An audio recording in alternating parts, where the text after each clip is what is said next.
ultimately, I want to make people comfortable with being themselves and not like having to, this shit sounds cliche as fuck, but ultimately I think it's important for people to be comfortable being themselves. And like, you hear that phrase so much growing up, and like it goes over your head, like it doesn't seem like anything, and then I don't know, just recently it started all making sense, and I just want to create a world where people are joyful in what they've been given in like their own personal box container. My name is Joya Bravo. I am from New York and Atlanta, and my family's Jamaican, so I say all three of those places made me who I am. I think the bug just bit me as soon as I picked up the violin. It was a way to express, and it was also very competitive for me. I always wanted to just be the best, and that drove me to practice for hours and hours and hours. Still drives me to this day. Just being a perfectionist, I guess, almost to a fault.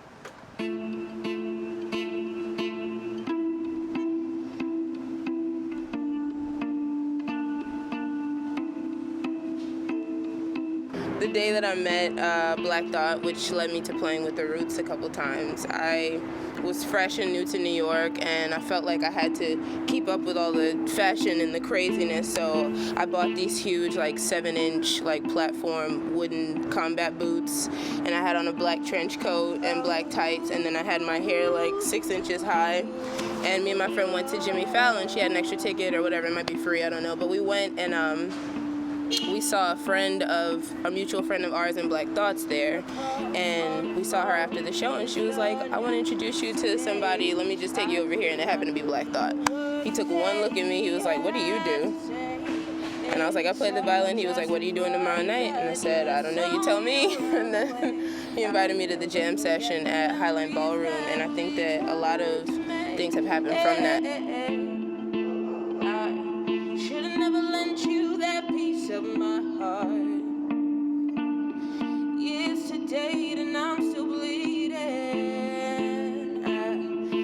When I first came, I didn't care about anything. I didn't care about anything but my career. It was just like music, I'm going straight to the top, and that was it.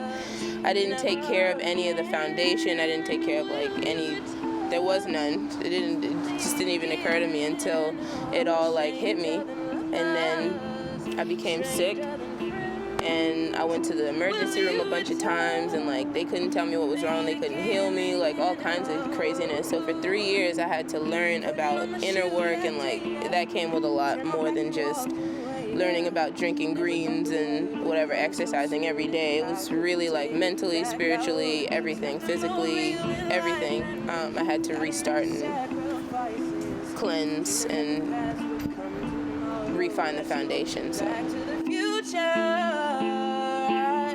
Should've never lent you that piece of my heart.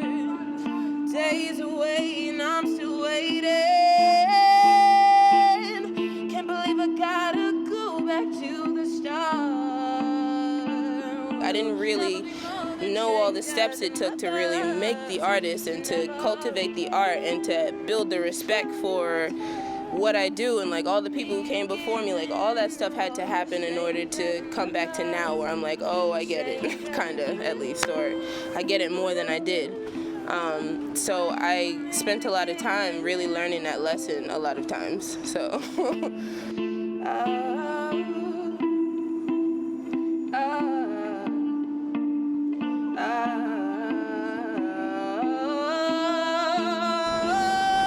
I'm made to be clean and healthy, and that's just what it is. So that's one of the lessons. Like, there's like a million of them, but that's probably a good one, and a good one to project positive, healthy living on people. So.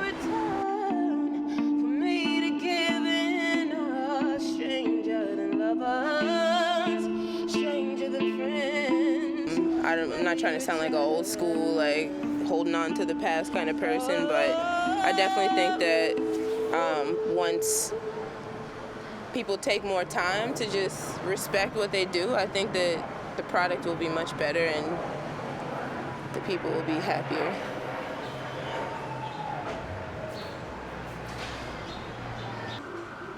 My perfect day would involve waking up, meditating for 30 minutes to an hour, going to the gym for an hour, completing 3 miles, and calisthenics for ab and butt and leg. And then I would go home, shower, participate in some illegal activities, and then I would go into my recording, which would include violin and vocal practice, all in one.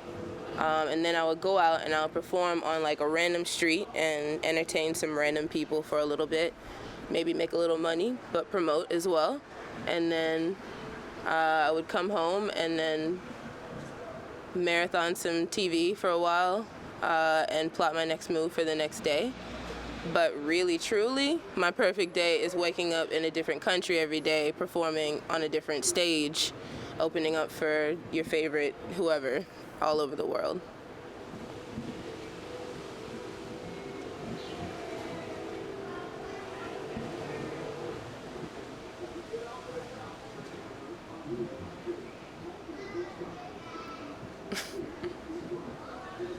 You just wait for the laugh? Is that what it is? I think that's what it is. I got it. I'll start laughing sooner.